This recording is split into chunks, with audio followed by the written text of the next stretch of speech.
శివరాత్రి రోజున వనదుర్గ అమ్మవారి దగ్గరకు వేలాది మంది భక్తులు ఎందుకు వెళ్తారో తెలుసా? శివయ్యకు ఈ గుడికి ఉన్న సంబంధం ఏంటి? ఈ క్షేత్రానికి మహాభారతంతో సంబంధం ఉంది.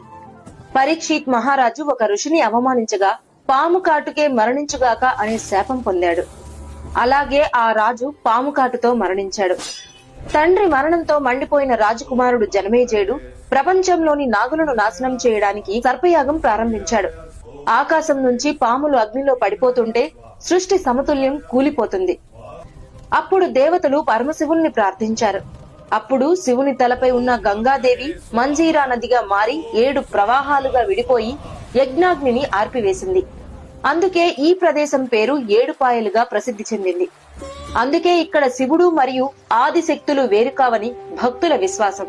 ఆ పవిత్ర ప్రకృతి మధ్య వెలసింది వనదుర్గా భవానీ అమ్మవారు.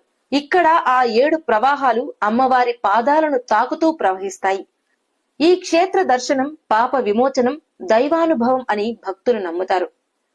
అమ్మవారిని దర్శిస్తే శివుని కృప కూడా లభిస్తుందని, శివశక్తులు ఒక్కటేనని భక్తుల విశ్వాసం. అందుకే శివరాత్రి రాత్రి ఇక్కడ జాగరణలు, దీపారాధనలు, ప్రత్యేక పూజలు ఎంతో భక్తి శ్రద్ధలతో జరుగుతాయి. మీరు శివయ్య భక్తులైతే ఓం నమ శివాయ అని కామెంట్ చేసి